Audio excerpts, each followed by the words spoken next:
The world is vast. Landscapes vary dramatically from country to country, yet there is one common denominator. Prison is everywhere. How did this happen? When did this happen? But there have always been prisons, you say. Not so. Prison as an exclusive response to crime is only about 200 years old. Before that, there were other methods of dealing with crime, some of them more humane than others. The stocks, the guillotine, banishment to penal colonies, systems of restitution. Then what happened? During the late 18th century, capitalism was born. Industrialization meant urbanization, which meant poverty and thus more crime. Thanks to the American Revolution, England lost a penal colony. Lawyers, writers, and freethinkers filled with faith in humanity's capacity for engineering change envisioned a radically different form of punishment, one that was neater, more contained, more rational, more in line with the so-called age of reason. They used the language of hospital reform, also popular at the time, speaking of crime as a contagion that could be methodically, scientifically cured. As French philosopher Michel Foucault concludes, the world changed spectacularly when it was suddenly, quote, civilized for those who committed crimes to pay in time and isolation, not physical pain. Like capitalism's temple, the industrial factory, the prison demanded a distinct architectural look. Jeremy Bentham's famous panopticon model was in fact modeled after a factory his brother designed for Russia's Catherine the Great. Like capitalism, the prison system hinged on regulation of the body and the strict ordering of time, which came in monetary-like increments, meted out to fit the crime. Freshly independent, avidly capitalist, and eager to prove itself more progressive than its former colonizer, America keenly lapped up such radical European ideas, and a grand irony was born. The birth of democracy was intricately bound up in the birth of the prison, freedom and the lack thereof, in paradoxical union in the new United States. Thomas Jefferson himself made some of the earliest prison drawings. And on U.S. shores, theory was fast put into practice.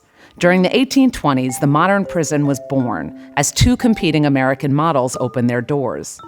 Eastern State Penitentiary in Philadelphia brought Bentham's panopticon to life and employed a, quote, separate system, which meant that those in prison lived in perpetual solitary confinement with only a Bible. It was imagined that this was a kind of monk-like penitence, hence the term penitentiary. In New York's Auburn prison, the, quote, silent system was used. Laboring in factory-like settings, prisoners were whipped if they spoke, as if they were enslaved. Here was another vile irony. Prison slavery was thriving just as the North was fighting to end slavery in the South. After all, the 13th Amendment does not outlaw slavery, but rather makes it illegal except as punishment for a crime. Having perfected its prison model, America exported it. 19th century European scholars made prison tours a vital stop on their visits across the pond. Frederick William IV of Prussia was one of these prison tourists, followed by rulers of Saxony, Russia, and the Netherlands, and the commissioners from France, Austria, Holland, Denmark, and Sweden. Alexis de Tocqueville and Charles Dickens were the most vocal visitors of U.S. prisons, broadcasting the horror of what they saw there.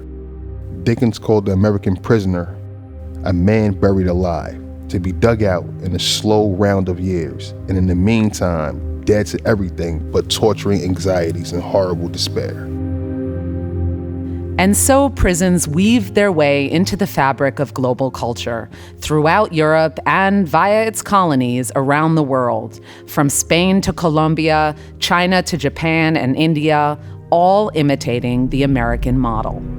It helped that the institution of prison expediently produced what its birthmate, capitalism, demands, a perpetual labor force. And on top of that, it became the perfect way to continue systems of oppression after the demise of slavery and colonialism. Here was an ideal way to oppress and contain those others, stigmatized by race, class, gender, sexual orientation, and/or nationality. Prison was a nefarious plot to subjugate natives or formerly enslaved people while serving the white economy's best interests. In other words, slavery, prison, capitalism, and race have long been a deadly global cocktail.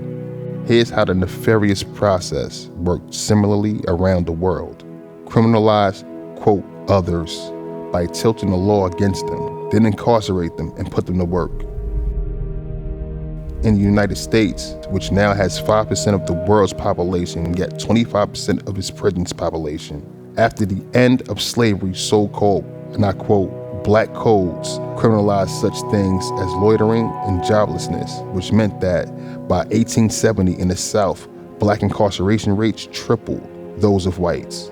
Today, there are more African Americans under criminal supervision than there were enslaved people at the height of slavery in 1850. More than 10 times the number of enslaved people brought to the United States were brought to Brazil, which was the last country in the Americas to abolish slavery in 1888. After that, policing was used to secure a labor force for coffee and sugar production.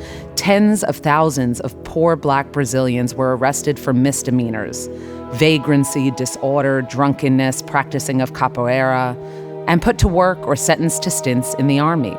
Nowadays, among people in prison in Brazil, 63.6% are black or brown. In Australia, the 1905 Aborigines Act limited movement, governed sex, set curfews, and more for Aboriginal people, making them easy to ghettoize, stigmatize, and incarcerate en masse.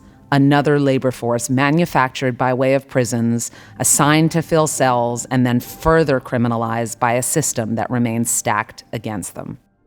Indigenous people make up some 2% of Australia's population, but they're 27.5% of its prison population. An Indigenous young person is 50 times more likely to be in sentence detention. In New Zealand, Maori people constitute 16.5% of the national population, yet 52% of people in prison identify as Maori. The racist stats keep coming. In Canada, Indigenous adults represent 3% of the adult population, but 26% of prison admissions.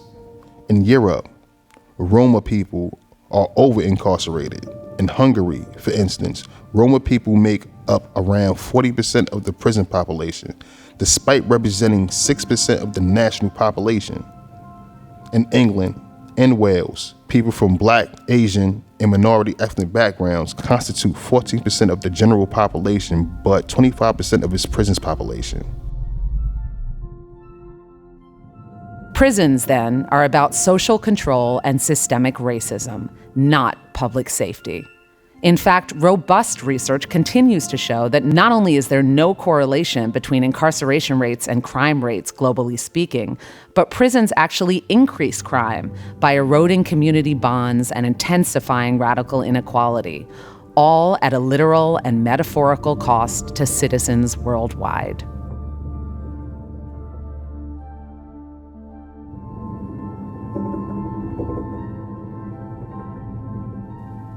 It all adds up to a cut and paste system of justice.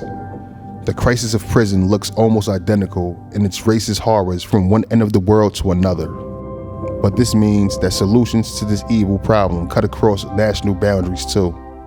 Which lands us at this global docuseries, jumping from continent to continent, weaving together a border-crossing narrative about a worldwide calamity and those rising up against it, told entirely in the voices of those who have endured prison around the world and now stand as living witnesses. 37 living witnesses to be exact. 10 episodes, 26 countries, dozens of organizations doing the work. Welcome to Incarceration Nations.